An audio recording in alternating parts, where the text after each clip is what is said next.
The story begins with the old man writing with his pen, identifying himself as Chartia von der Kamsley, the Grand Chancellor of the Enox Empire. Chartia describing himself as a loyal servant who prefers the pleasure of serving his master and the glory of ruling as the king of vampires. A magic book appears, open, hovering over a complex magic circle, and Chart announces that he dares to leave this record to document the unlimited conquest of his master. The record begins describing a great event. One day, amidst a huge flash of purple lightning that filled the sky, a man suddenly appears out of nowhere, coming from another world. This man, who appeared accompanied by a catastrophic scene that included a huge dragon, began to invade the continent of Ark. Following this invasion, great crowds appear, enthusiastically cheering for the life of the Emperor of the Great Ark Empire, celebrating His Majesty's victory. Chancellor Kremsley approaches his master, the Emperor, congratulating him and telling him, with immense happiness, that with this victory all dimensions are under his feet. The Emperor continues to turn his back on his Chancellor, expressing his thoughts, explaining that in the end no one knows anything about his homeland. Kamsley looked at him with concern, wondering what was wrong with him. Kamsley resumes the narrative of the story, explaining that this man is his master, and since the day he appeared, it only took 50 years to conquer the vast continent. Kamsley continues to describe the enormous abilities of his master. He is a being who can command millions of dead with a simple thought, and his skill with the sword has the ability to split mountains and cleave seas. This master is known by the title Emperor of the Enox Empire, and he is an unclassifiable catastrophe who descended from another world. He is immortal and the king of the dead who rules the living. Kamsley confirms that of all the names used to describe him, none is more appropriate than his. Innumerable beings kneel before his overwhelming power, and the fools who challenged him were turned into undead and forced to declare their eternal loyalty to him. No one nor anything was a match for his majesty. He defeated the dragons that terrorized the continent, the Demon King and the 7 archdemons of the demonic world, the celestial demon and the leader of the World Martial Arts Alliance, and even the king of spirits who guards the world tree. And of course, all dimensions connected to the continent of Enox fell at his feet. But Kamsley wonders how a humble being like him could understand his master's will, because what he really wanted was something completely different. All he wanted was to return to his homeland, to Earth, after failing to find a way back to his home. Despite wandering through all the dimensions, the Emperor summoned all the gods of war under his command, and from his throne addressed his followers, asking them to listen carefully, announcing that he was tired and now wished to enter a deep sleep. His followers were shocked, and one of them wondered what this decision meant, while another, who looked like a skeletal piece of trash, stated that, as his servants, they would continue to look for a way for him to return. But the Emperor replied by questioning the point of returning now, explaining that almost 300 years had passed since he left his homeland. He added that his family and friends who he missed dearly must have grown old, gotten sick, and all died. The Emperor concluded that it was too late. While his followers looked at him with sadness, consequently, he issued a new order, announcing that from now on everyone should focus only on finding a way for him to enter eternal rest. The followers shouted in despair, contesting His Majesty's decision. Kamsley narrates that the sounds of crying in the Imperial Palace did not cease that day, but the Emperor's order could not be contested. In the end, the oldest liches in the palace created a disintegration magic circle designed to swallow everything. The Emperor looked at the magical circle, commenting that he supposed he could finally see them all now. With only those words, his master walked alone towards the magical circle, and Kamsley followed him, calling out to him, and at the moment, Kamsley appears on the scene, running and rushing, calling his master loudly, and continuing to run after him towards the magic circle, announcing that he would serve him even in death. When the Emperor's foot stepped onto the shiny magic circle, it seems that everything had come to an end. Oh so, Kamsley thought. Suddenly a bright light shined, and a voice was heard asking, why the lights were off. A man, the emperor, in a new body named Kang-jun appears holding a little girl and scolds Kingsley, who shouts upon waking up in an unfamiliar environment due to his pettiness, ordering him to keep the lights on when he's at home. Kingsley, who is wearing modern sportswear and holding his head, replies that, with all due respect, in the darkest of nights, a candle shines brighter than the sun.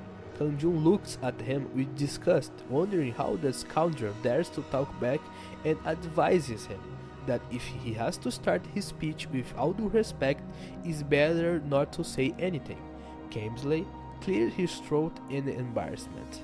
Then, Kingsley asks his master why he wasn't in bed so late. Kang-jun, in a room full of children's toys, replies if Kingsley is joking with him, and explains that he can't sleep because the baby isn't sleeping. Kingsley bows deeply, offering his deepest apologies. Then Kang-jun tells him not to shout, wondering what he will do if he makes the baby cry. And then the baby starts crying because of the loud noise. Kang-jun angrily tells Kingsley that he was the one who woke her up, so he has to deal with it. Kingsley suggests, starting as usual with all due respect, that she might want a meal, to which Kang-jun replies that he just fed her. Then Kingsley suggests, with the same preface, that perhaps her diaper should be checked, due to which Kang-jun replies that she is perfectly clean. Finally, Kingsley admits to him, after repeating with all due respect, that with his humble knowledge he cannot understand why is she crying, so Kang-jun tells him, useless as always. The scene returns to Kingsley writing in his medical chart, and as he's writing, he gets an urgent call that startles him. Kang-jun's voice announces that a late-night snack was arrived, ordered for them by his sister. Kingsley's eyes light up with excitement at the mention of food. Kang-jun explains that it's chicken. Kingsley then bolts out of the room, shouting, "Chicken!" and leaving his book lying open behind him. The narration continues from the book, where Kingsley explains that due to the failure of the magic circle, his master finally returned to the homeland he had longed for. And he writes that there was a presence in this place his master could never have imagined, especially since he had never been married and never had a lover before. The scene then shows a red-haired tie, a reference to Her Highness, the princess. Hey, if you've watched this far and still haven't subscribed, what are we waiting for, dude? Click the subscribe button real quick. Let's get to 1,000 subscribers together. It only takes 2 seconds. Leave a like and comment something or one emoji below. I read all the comments and I like them all. And if the Hey Par button is showing up for you, press it. It helps. Back in the present, the three of them, Kang-jun, Kingsley, and the baby Seol, sit down to eat chicken. Kingsley remarks that chicken is always delicious, addressing a woman named Subin. Subin, Kang-jun's sister, appears and tells old man Kingsley to eat his fill. Subin offers to hold Seol and feed her, so he can eat comfortably too. She then asks if he stayed home again today, noting that he still seems quite confused while eating. Kang-jun replies that he's comfortable enough being at home and insists that he's not actually confused. Subin looks at him with concern and says that he's indeed confused, especially after going through something like that.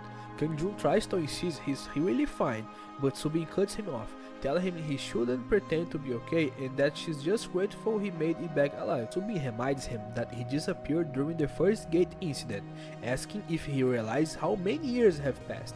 She adds that he was trapped inside the gate for years and has only just returned home, so it will be strange for him to recover immediately. Kang-jun corrects her for the 1,000th time while holding Seol, saying he wasn't trapped in a gate but was suddenly summoned to a place called Aenox continent. Subin replies sarcastically, asking if he's going to start talking again about being that incredible powerful emperor from that continent. Kang-jun confirms it, explaining that it's the truth. A description from Lee Kang-jun appears, Emperor of Aenox, Gate Survival Unemployed.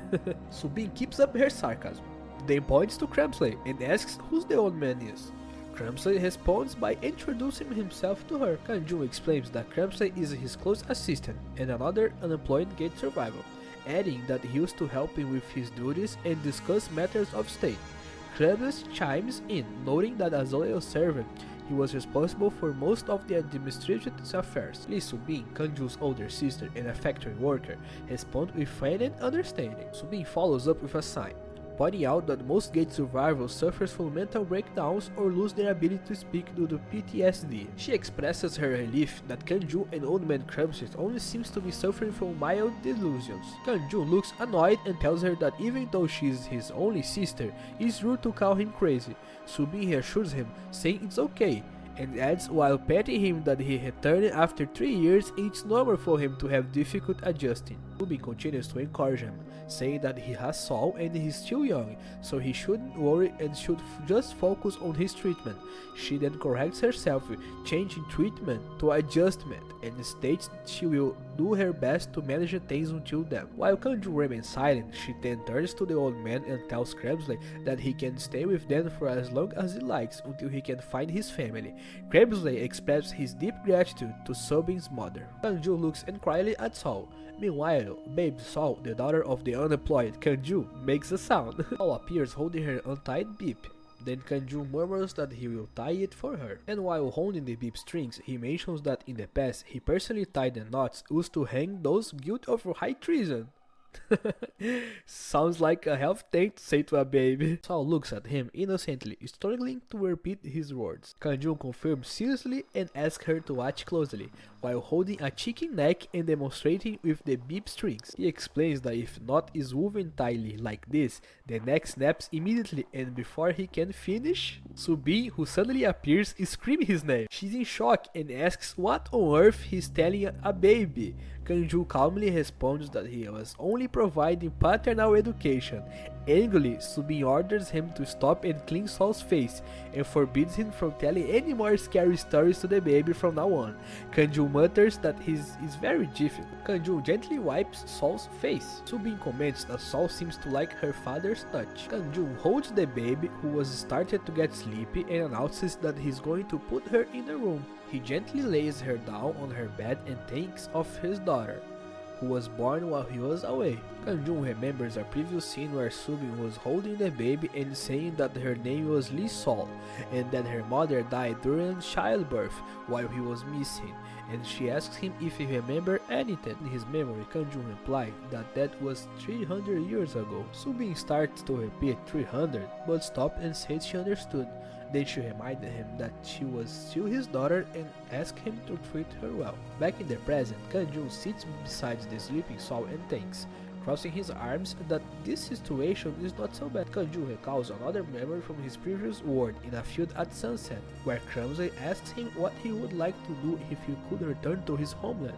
Kang-jun repeated the question while thinking, and after thinking, the emperor replied that he would like to enjoy a quiet, ordinary daily life where no one notices him, existing but barely being present. In the present, Kang-jun covers his daughter Seol with a blanket, and completes his thought that raising a child and continuing to live would also be one of those ordinary ways of life. Kang-jun stands up and his eyes land on some papers on a nearby table. He picks up the papers and finds a collection of bills and payment notices, including a late payment notice. On the afternoon of the following day, Kang-jun appears wearing a different shirt and holding a spoon, seriously announcing that they seems to have a problem. Kang-jun is shown feeding Seol with a spoon, while Kramsey stands in the background. Kramsey hears Kang-jun announce that there is a problem.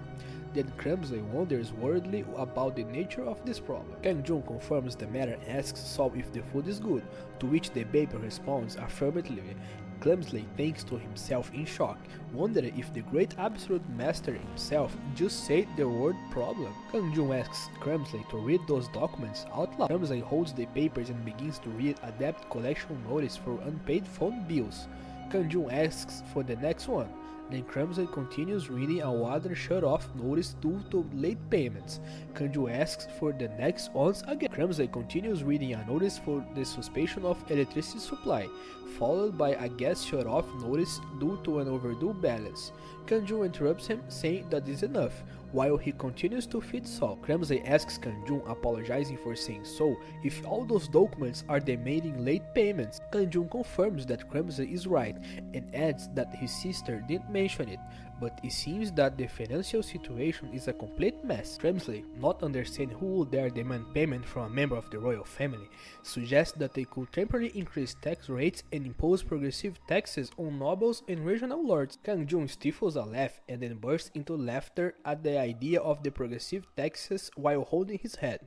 which horrifies Kramsley, who wonders what is wrong with his master. Kang-jun tells him with a mischievous smile that he is completely wrong, and he explains that if they compare their situation on Earth to the social classes in Enox, they would barely be at the level of slaves or commoners. Kang-jun continues his explanation, pointing his finger and noting that they have to endure hard labor and service, receiving only a small amount of money from the ruling class just to survive. Kramsley looks extremely shocked, and he thinks to himself that although he has a pure lineage of royal vampires and once ascended to the rank of vampire lord and earned the title of archduke, serving his majesty with countless meritorious acts in this world, he is nothing but a slave. Kramsley staggers and tries to pull himself together, telling himself to calm down and deciding that a true follower must prove their loyalty even in times of crisis. Kramsley kneels before Kang-jun, announcing that he will help him establish a new empire so that he can ascend to the throne once again.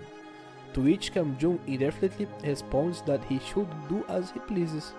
Kang-jun sighs and hugs Seol, explaining that they need to earn money. In a later scene, Kang-jun tries to feed Seol baby food, asking her to open her mouth, but Seol refuses. Sobbing appears watching them and says that they made that baby food especially with black sesame seeds, but it seems that Seol doesn't like it very much. Kang-jun remembers a piece of advice that when a child refuses to eat, they should never be forced, but instead should be helped to find interest in the eating process by framing it as a form of play. Kang-jun decides they are going to play a game, so Seol and Sobin looks at him with interest. Kang-jun explains that it's a competition to see who can chew and swallow the food better.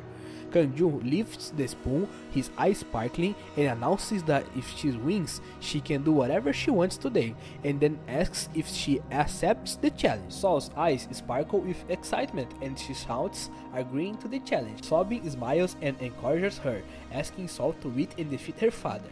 Seol watches excitedly, while Kang-jun wears a mischievous smile, thinking to himself that she's too slow. Kang-jun thinks back to his past, remembering that he was thrown into the middle of everything on the continent of Enox, and says that the only reason he was able to become absolute power was because he did his best even when hunting a single rabbit. Then he begins to eat fiercely, telling her that with her pathetic speed she will never be able to defeat him. Seol shows a shocked reaction to her father's challenge, and her eyes quickly fill with tears. The baby starts crying, so Sobin runs to her and holds her, angrily asking Kang-jun why he made her cry. Kang-jun defends himself, saying he wasn't trying to make her cry, but Sobin responds that anyone would think he was trying to make her cry. Kang-jun looks at his crying daughter and addresses her, saying that if she thinks she is unfair, she must become stronger. Sobin remains silent, and Seol cries even more.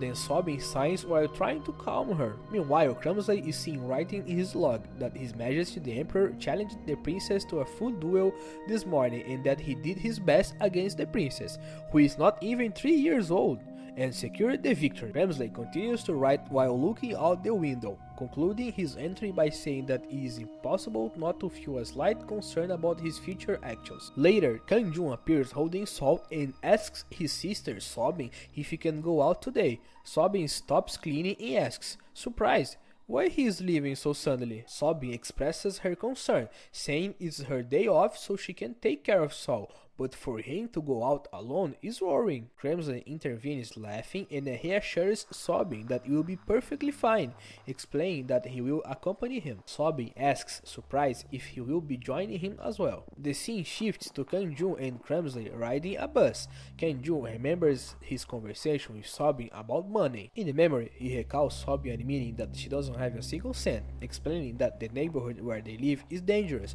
therefore the monthly rent is cheap, but she is now using the security deposit. Kang-jun remembers asking her how much she needed, but she told him not to worry about it, saying she would find a solution and that he should just focus on himself.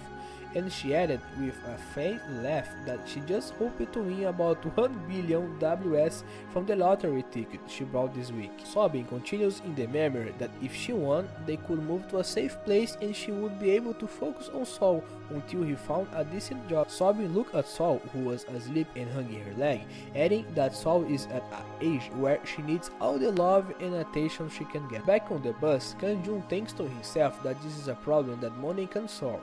He tells Kremsley that he was thinking about it. He explains to him that for his financial activities to go well, he will need a new name and identity. Kremsley wonders if he is talking about his name. Kang-jun confirms and tells him that he was thought of a new name for him that suits this place. Kremsley gulps and thinks excitedly that the great emperor will give him a new name. Kang-jun announces that he is no longer Chartia Aphon the Kremsley, but Choi Do-soo. Kremsley repeats the name in confusion and thinks to himself that he wasn't been in this world for long. Kang-jun notices his expression and asks if he doesn't like the new name. The Kremsley shakes his head in denial. Then Kang-jun asks him about the expression on his face. Kang-jun explains that the name Do-soo has been passed down from generation to generation and is reserved only for the most loyal followers, and that Do means rock and Soo means steel, symbolizing that Kremsley possesses a loyalty as solid as rock and steel. Kang-jun adds that he will change the name if he doesn't like it.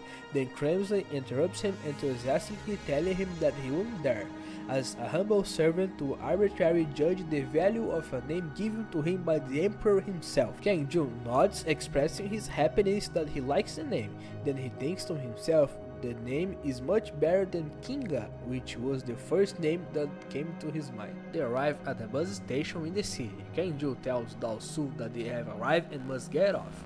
Do-soo Kremsley looks around questioningly, expressing his gratitude for his master's generosity, but asks exactly where they are going. Kang-jun responds that they were heading toward a gate. Do-soo's eyes sparkle and he thinks excitedly that the gate must be a place filled with all kinds of monsters. Then he laughs and tells him that he was made a wise decision. Kang-jun asks Do-soo Kremsley why he was so excited, and the latter replied philosophically that no matter how exceptional a famous sword is, leaving it in its sheath for too long makes it dull and rusty. He added that the mere idea of finally moving excited him. How long it had been since he was on a battlefield where blood mixed with screams and life and death were at stake. Then Kang-jun commented as they walked that it might be a little difficult. Kang-jun then explained that they would only be going as porters, which left Do-soo confused. The farmer confirmed that hunting inside the gate requires obtaining a registration card worth 1 million won per person. Then Do-soo kneeled in the street, announcing that he could not just be a porter under any circumstances, and asks his master to let him work alone until the family's financial situation improved. People gather around them, questioning the situation. Then Kang-jun asks his companion to stop causing a commotion because everyone was watching them. However, Do-soo refused to stand up and swore that even if a blade were held to his throat, he would not accept working as a porter. Then a shadow covered Kang-jun's face, and he asks softly if he would really refuse to stand up. He then asks him in a harsh tone if he wanted to die. Do-soo panicked and thought his master was angry, remembering that ignoring the warning could make him suffer the same fate as Shama Ma, the heavenly demon who died tragically. Then he quickly stood up and apologized to his master, begging for forgiveness. Kang-jun put his hand on his companion's shoulder and told him he knew his words came from his loyalty. Kang-jun then reassured him, explaining that he had heard a dorm's daily wage was around 300,000 won. He added that they would only need to work for a few days to cover their registration fees and bills, after which they could quit the job. And as they were talking, a strange man approaches them. The man was dressed in hunting gear and carrying a backpack. He asks if they were the candidates for the porter position at the ranked gate that day. Hey, if you've watched this far and still haven't subscribed, what are we waiting for, dude? Click the subscribe button real quick. Let's get to 1,000 subscribers together. It only takes 2 seconds. Leave a like and comment something or one emoji below. I read all the comments and I'll like them all. And if the Hey Par button is showing up for you, press it. It helps. The scenes show the area surrounding the entrance of the glowing purple gate, with guards and passers-by scattered around it. Do-soo noted with surprise that people were passing by as if nothing were happening, even though the gate was open. The man introduced himself as King Bongo, a C-rank hunter, and then introduces them to the other hunters. Then a massive bald hunter named Lee Bong-chu expressed his disgust at the fact that an old man and a scrawny kid would be working as partners. Dao-su replied that despite his age, he was still capable of doing the work and began to introduce himself before Lee Bong-chu mockingly cut him off. Lee Bong-chu hurriedly explaining that being a partner is so strenuous that even strong men struggle with it, disdainfully questioning what old man and a scrawny kid could possibly achieve there. Dao-su then whispered to his master, wondering if he should kill them, but Kang-jun rejected the idea, explaining that the time had not yet come. He then reminded him that they only needed to work as partners for a few days to gather the money required to obtain their awakened identification card. Dao-su then realized his master's intention and thought with admiration that he would have made a mistake if not for his master's wisdom. Then Kang-jun stepped forward and asked who the leader of the group was. Kim Bong-gu replied that he was the squad leader, and Kang-jun asks if their hesitation to hire them was due to their unreliable appearance, which Kim admitted. Then Lee Bong-chu intervened, asserting that they were strong and wouldn't cause any trouble. Kim Bong-gu remained hesitant, weighing his options and wondering what he should do. He remembered his family in the hospital, contemplating his desperate need for money in this week, and in the end he decided to accept both men into the team, convinced that he couldn't afford to lose out on this gate. Lee Bong-chu asks Kim Bong-gu in shock, questioning if he was being serious. Kim Bong-gu reassured him, explaining that since he was a D-rank gate, no serious accidents should occur, and he believed the two of them could handle it. Kim Bong-gu reminded Lee Bong-chu of his financial situation, explaining that he had to pay his mother's hospital bills, his brother's academy fees, and his field trip expenses this week. Lee Bong-chu reluctantly agreed. Kim Bong-gu thanked Lee Bong-chu for his understanding, to which the latter replied that there was no need for thanks, adding that they had that F-rank hunter with them as well. Lee Bong-chu explained his reasoning that the F-rank hunter wouldn't be of any use to their combat force anyway. He added that if they made him share the load with the porters, the baggage problem would be solved. Kang-jun observed his interaction. He thought to himself that it seems the other person was in a similar situation. At that moment, Lee Bong-chu saw the F-rank hunter approaching.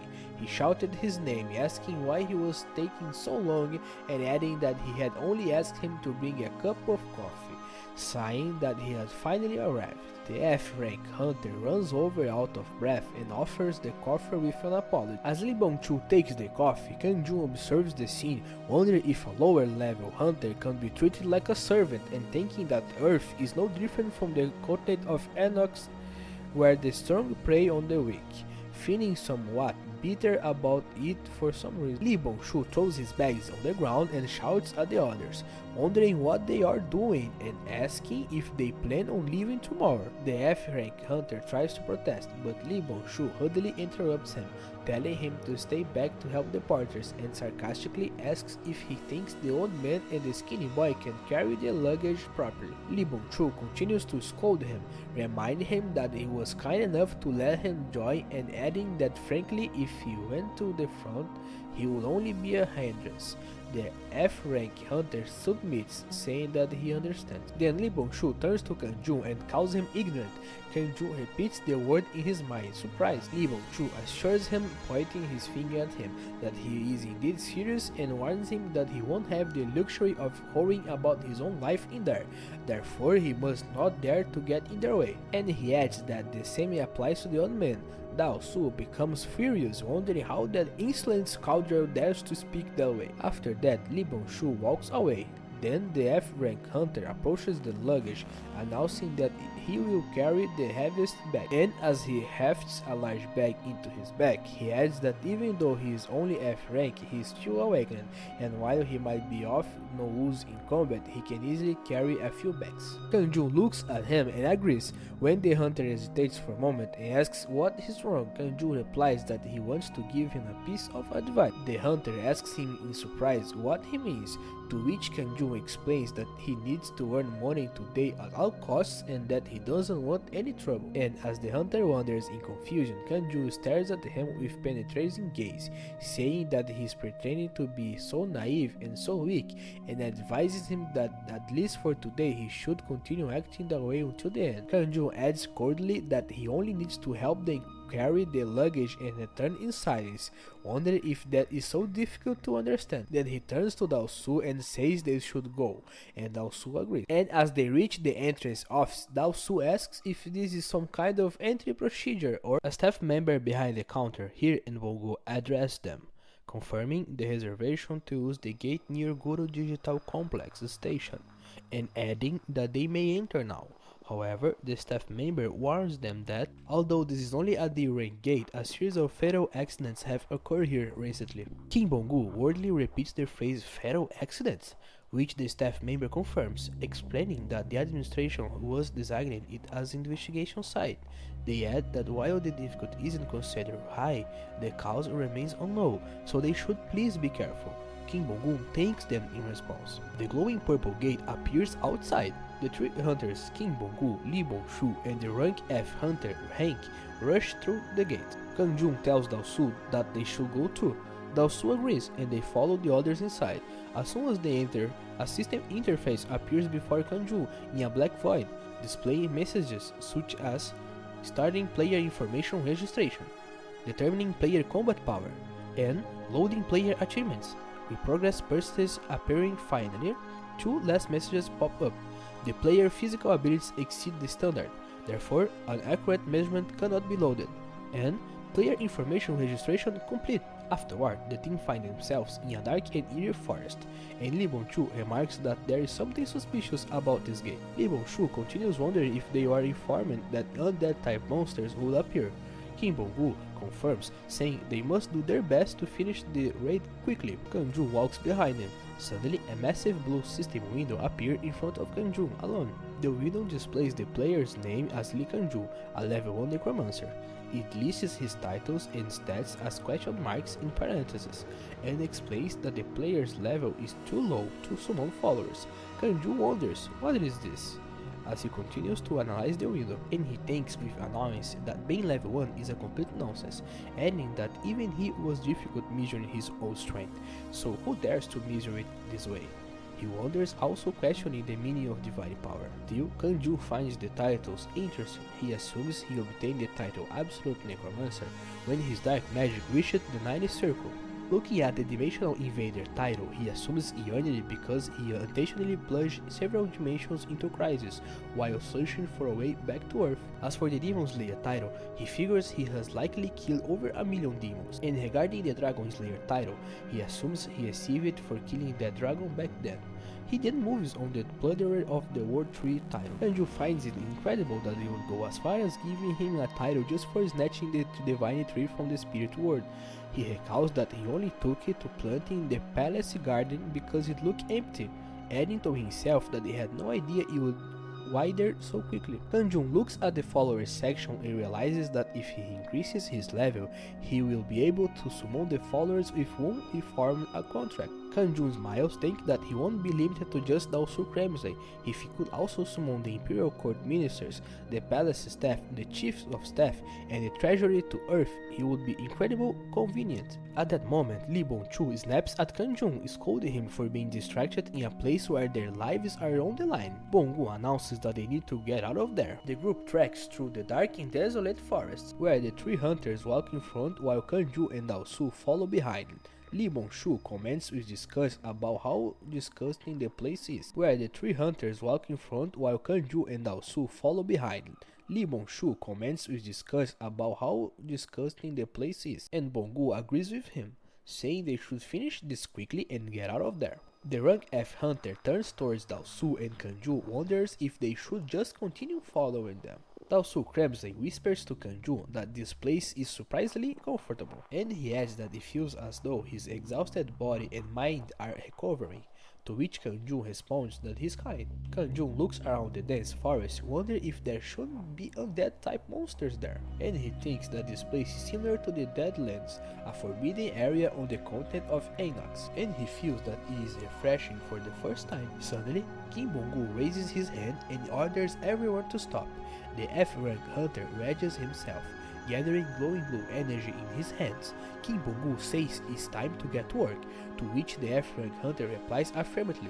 A group of armored skeletons emerges from the ground in front of them. Kim Bong-gu gathers his magical energy, forming a massive icy spear. He shouts and hurls the spear at one of the skeletons, and unleashes his attack, which pierces through the skeletons. Kang-jun watches the magical explosion with slight interest. Kang-jun continues to watch the fight and thinks it is interesting. Meanwhile, Lee Bong-chul uses his massive shield to block the attack and defeat several skeletons. Kang-jun analyzes the scene and thinks that they are weak, but at least they have form. After the fight ends, the ground is filled with skeleton remains. Kim Bong-gu sighs in relief, noting that it is all there is to it. Then he orders the group to collect the mana stones first and they move forward. Kang-jun, Dao-su, and the F-rank hunter begin collecting the glowing purple stones among the scattered graves and bones. Suddenly, more skeletons attack them. Lee Bong-chul vents his anger, wondering with exasperation if there are more of them and how many times this has happened while blocking an attack with his shield. He shouts at the skeletons, telling them to get away from him. Kang-jun warns that he might want to be careful this time. This irritates Lee Bong-chul, who asks him exasperately what he means. Kang-jun calmly explains that there are archers among them. Lee Bong-chul mocks him, wondering if this is nonsense, when suddenly arrows fly in his direction.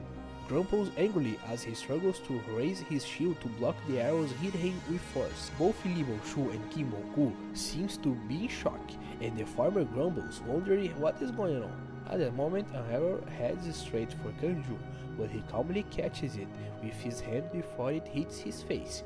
Kang-jun looks at the broken arrow in his hand, grumbling in irritation about why it happened. Kim Bong-gu and Lee Bong-chul stare at him in disbelief.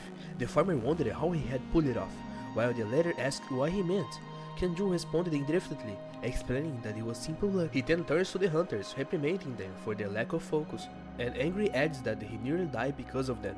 He then mutters exhaustedly about how difficult and bitter it is to try and make a living. Kim Bong-gu watches Kang-jun and thinks to himself, wondering if he really almost died, but then realizes that isn't quite the case. He then looks at the arrow lying on the ground, and wondering if he really was just luck. More skeletons attack. Then Bong-gu shouts, demanding that they take out those creatures first. Lee Bong-chul joins him, emphasizing the need to wipe them out. While the three hunters fight the skeletons at the front, Dao-su in the back, clutching his head in pain and calling out for his leader.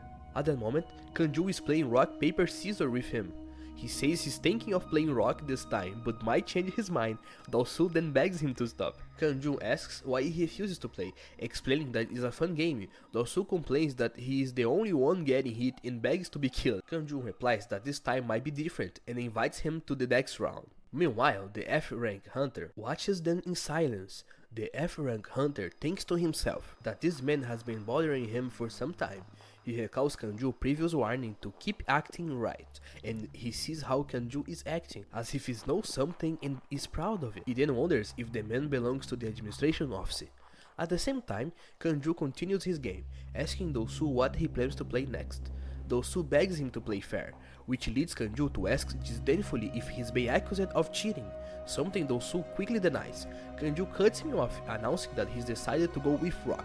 Thinking fast, Dao-su excitedly decides to choose paper. The F-rank hunter shakes his head, thinking that the office couldn't have sent lunatics like them. And when the F-rank hunter turns away, Kang-jun's expression turns serious, as he thinks to himself that they are about to arrive. Up ahead, Lee Bong-chul finishes off the last skeleton, commenting that it seems to be the final one.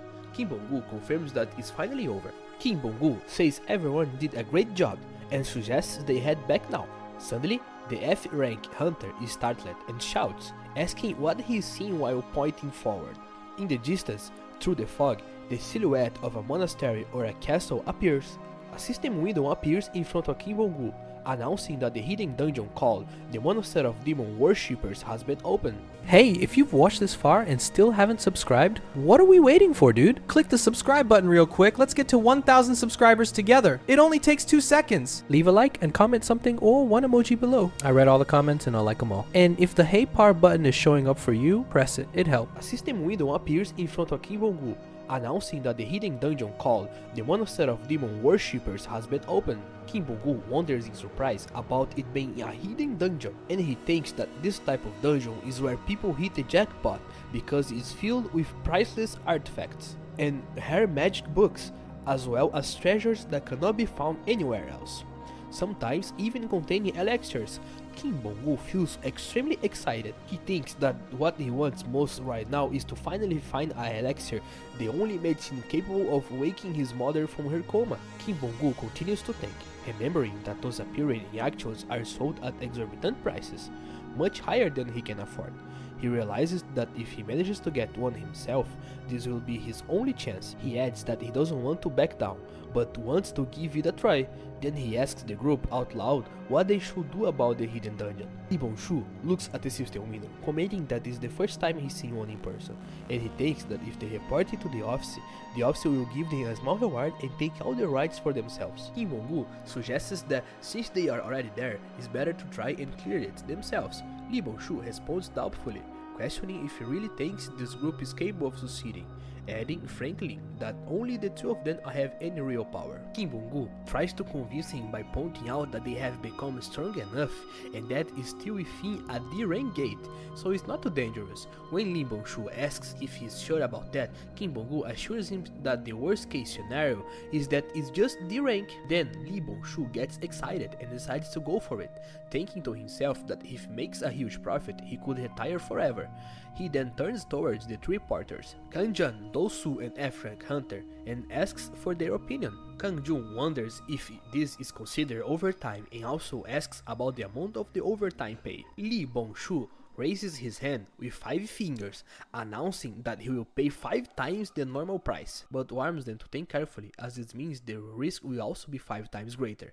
The porters start calculating the value. Since the daily wage was 300,000 won, 5 times that amount is 1,500,000 won. Kang-jun enthusiastically declares his agreement, and the F-rank hunters hesitantly follow suit, announcing his participation as well. Kim Bong-gu nods his head, saying the deal is sealed, and announces the start of the raid, while Lee Bong-shu adds that they are heading out now. The three porters follow the hunters towards the monastery, and as they approach the majestic and terrifying Gothic building, Kim Bong-gu comments that the gate seems to have a terrifying aura, so he announces that he will enter first. The group enters through the massive doors. Kang-jun notices that the place is very dark and Kim Bong-gu agrees, adding that it is better to move with caution. And as they move forward, the door locks on its own. Then Kim Bong-gu suddenly screams, warning that the door is closing. Lee Bong-shu turns around in a panic, wondering if they have become trapped. The door shouts completely behind them.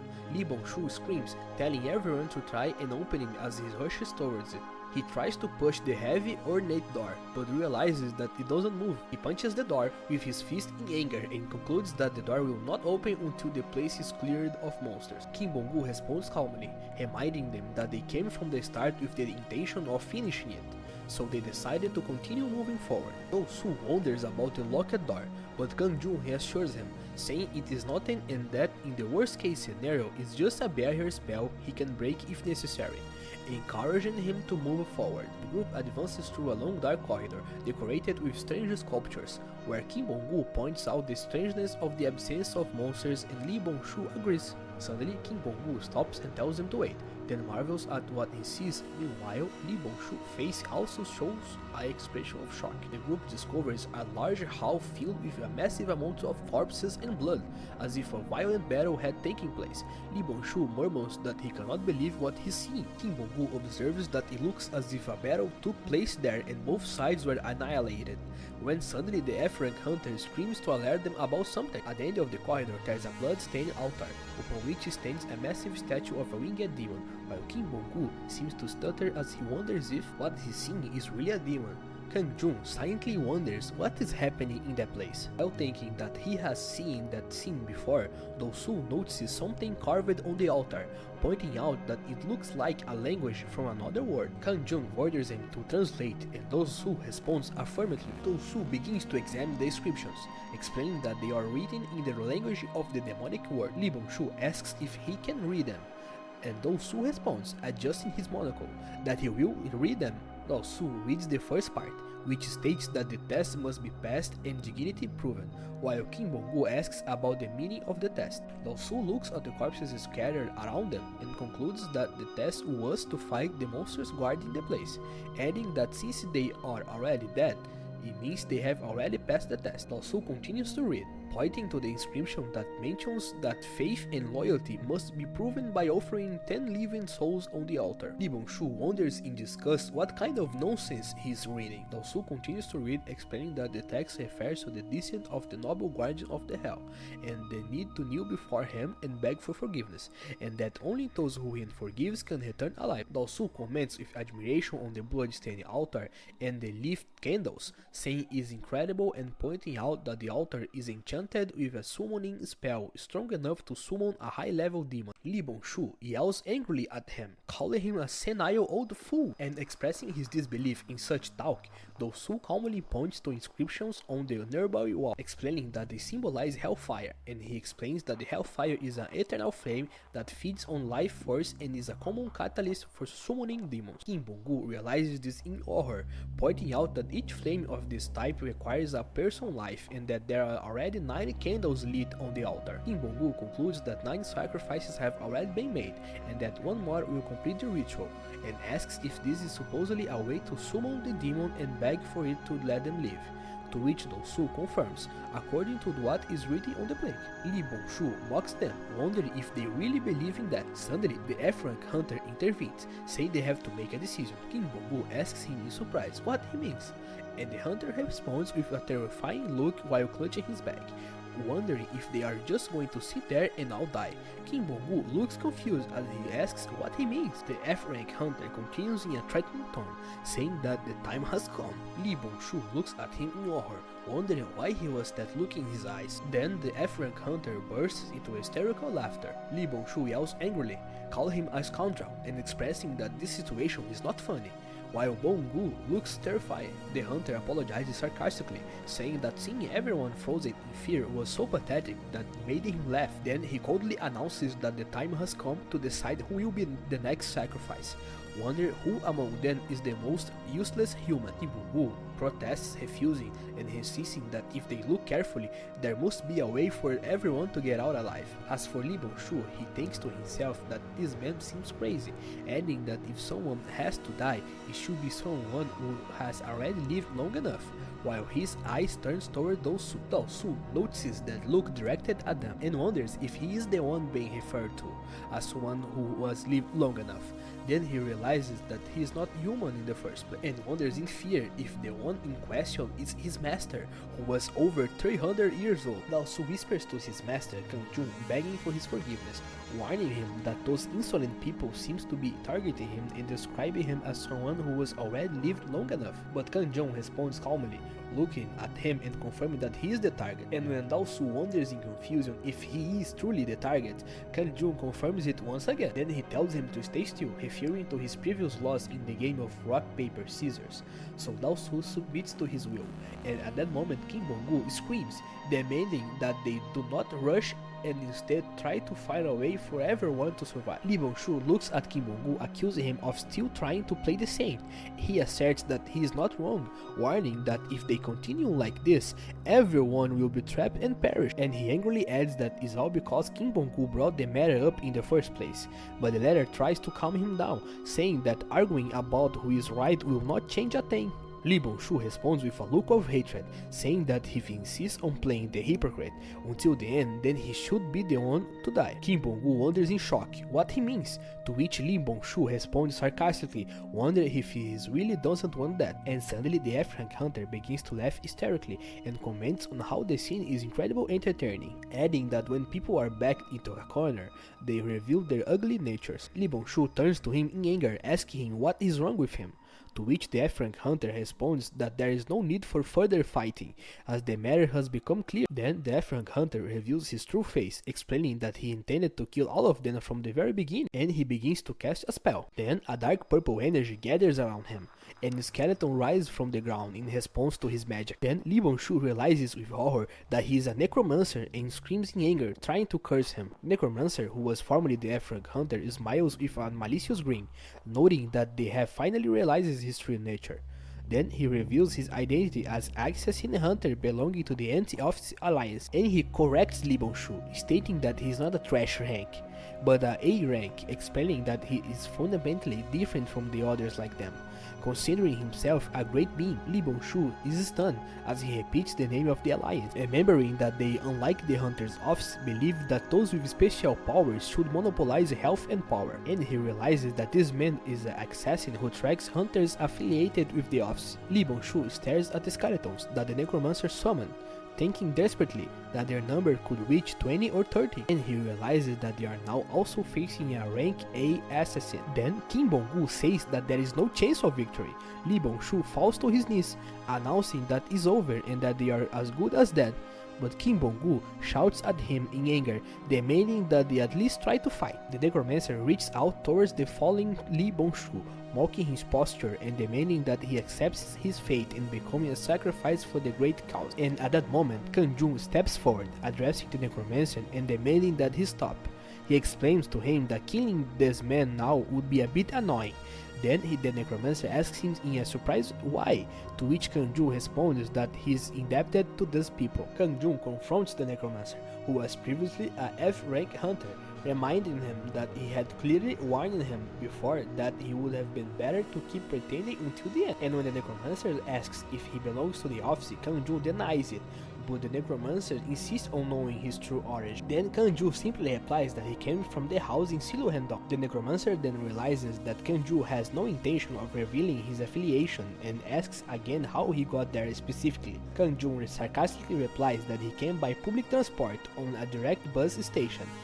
And when the necromancer expresses his doubt about the logic of the answer, Kang-jun responds that he will complain anyway, regardless of whether he answers or not. Kang-jun changes the subject and asks his opponent about his plan to summon a demon. The necromancer reveals that he intends to summon Marbus, one of the 72 great demons. Kang-jun repeats the name as if he were familiar to him. Then the necromancer explains that he plans to declare his loyalty to Marbus and enter into a contract of servitude with him.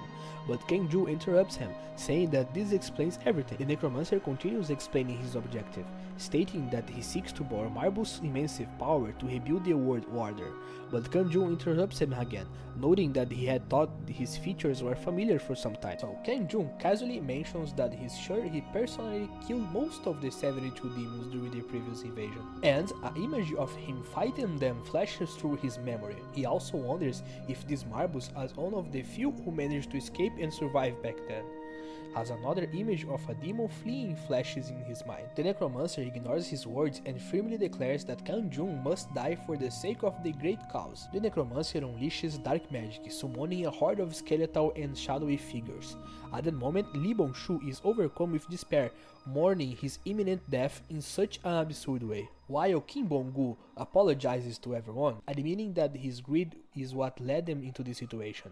Then Kang-jun steps forward, passing the desperate Kim Bong-gu, and says with calm realism that death will come for them all one day, but not today. Kim Bong-gu looks at him in confusion, not understanding what he means. Kang-jun stares down the necromancer and his summoned army, coldly stating that if he wants him dead, he'd better pay his salary first, and then he will die. As soon as he finishes speaking, he releases a massive torrent of dark purple mana that floods the entire hall. The necromancer stares at him in shock and disbelief, wondering in astonishment what he is witnessing, and how Kang-jun could possibly possess such powerful black mana. The necromancer realizes in horror that Kang-jun's black mana is similar to his own, yet it differs immensely in his scale, and as his eyes widen in terror, Kang-jun's reflection appears in them, and he stimmers in sheer terror. Behind Kang-jun, a giant, terrifying and shadowy figure emerges, resembling the Green Reaper himself. The necromancer screams in panic, realizing that what stands before him is death personified, and he soon collapses, completely paralyzed by fear. plunging and begging for mercy.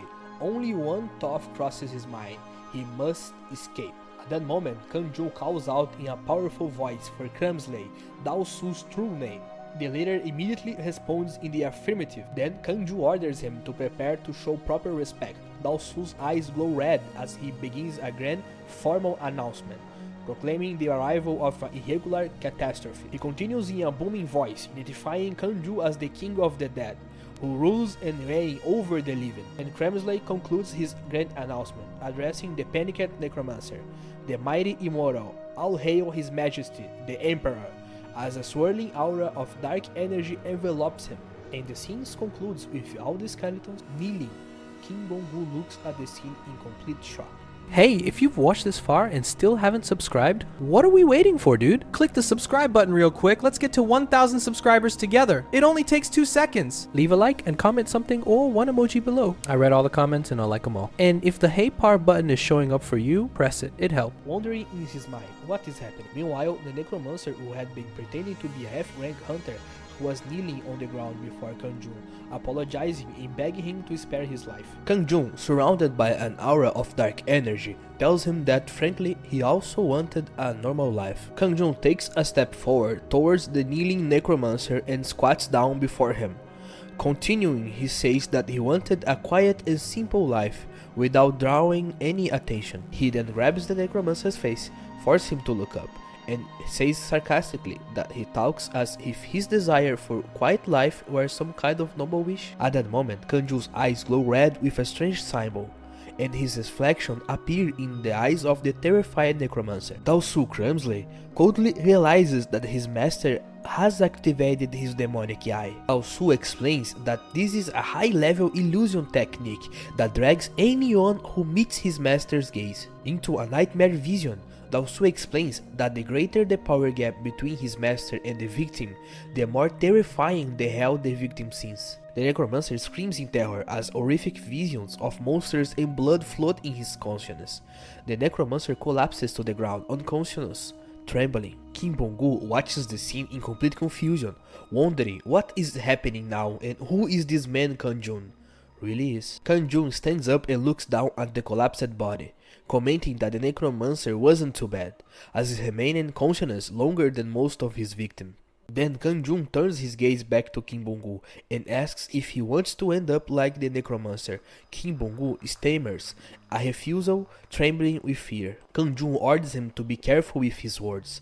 At that moment, Dao Su steps forward, asking his masters to leave, and asks if they should kill Kim Bong-gu to ensure his silence. Kim Bong-gu is terrified upon hearing this suggestion, but Kang-jun replies that it's fine and that he has already cast a prohibition spell on him. Upon hearing this, Dao Su suggests that they should now focus on summoning the demon and finding an exit. Kang-jun agrees, adding that if the summoned demon refuses to cooperate, they will kill it themselves and find another way out. Kang-jun looks at the necromancer's body lying on the ground and orders the skeletons who are still kneeling to summon the demon. The skeletons immediately stand up, dragging the necromancer's body and place it on the altar.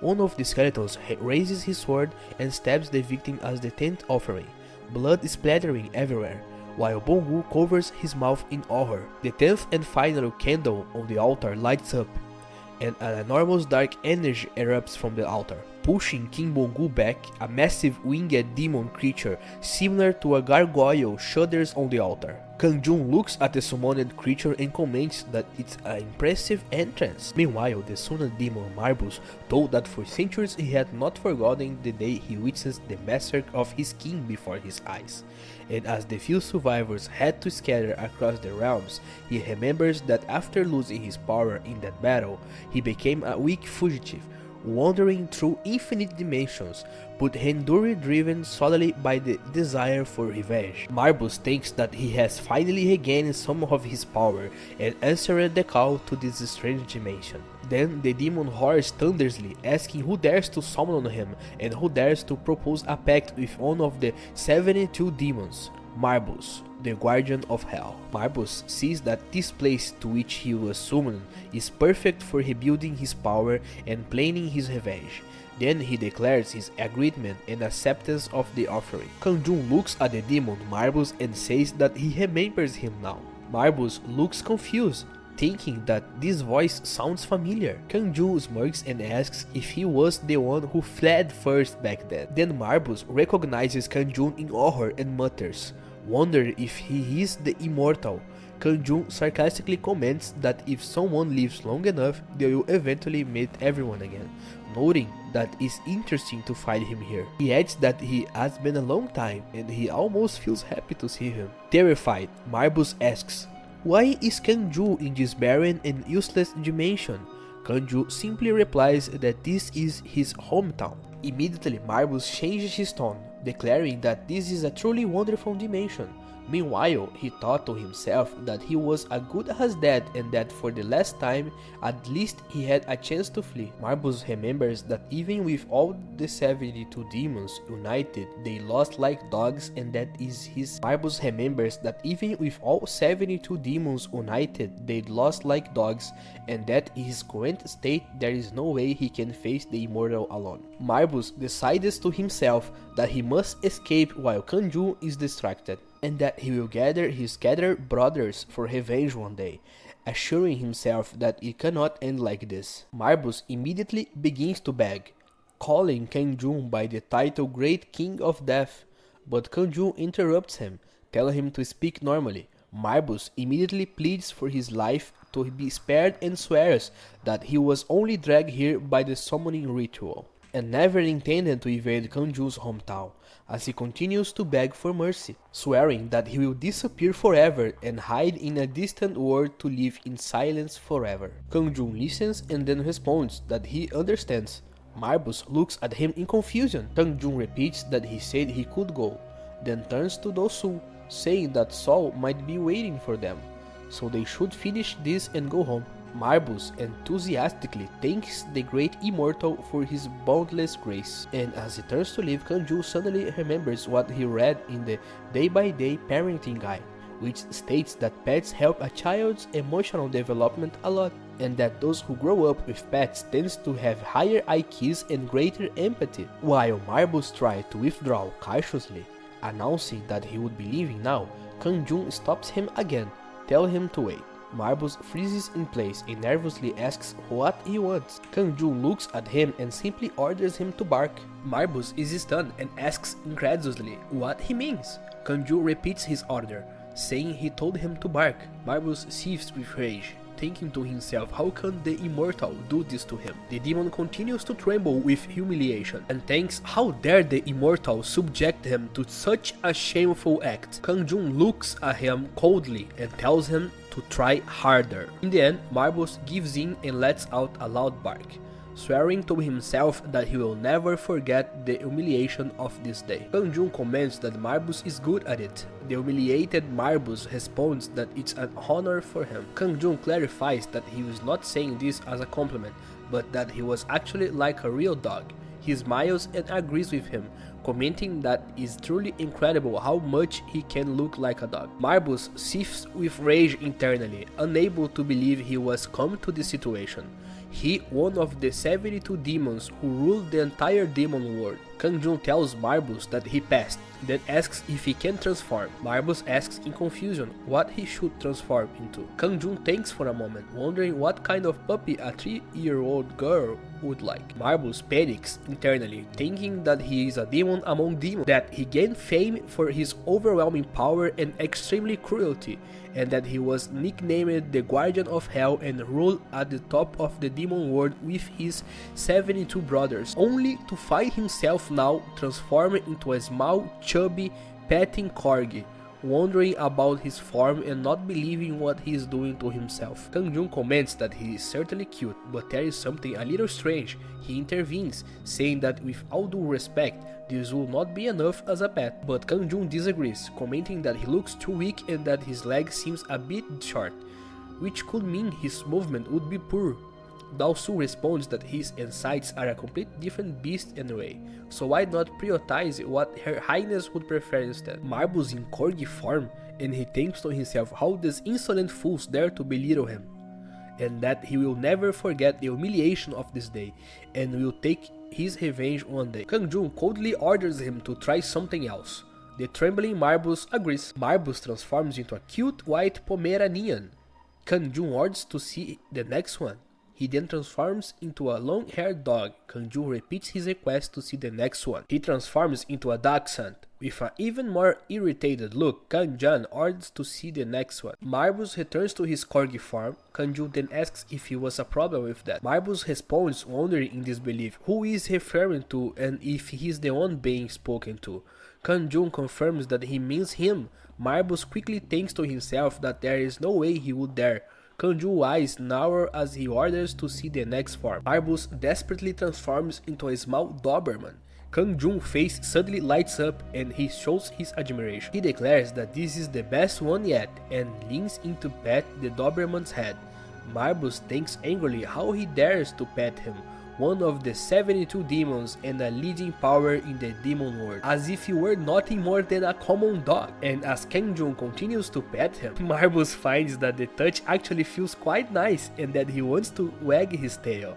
Dao-su comments that he thinks this would be the perfect compromise between Kang-jun's preference for power and salt taste, since she would love something cute, and that he believes Her Highness, the princess, will also love it. Kang-jun holds the Doberman Marbus and asks for Kim Bong-gu's opinion. Kim Bong-gu replies in amazement that he looks truly great.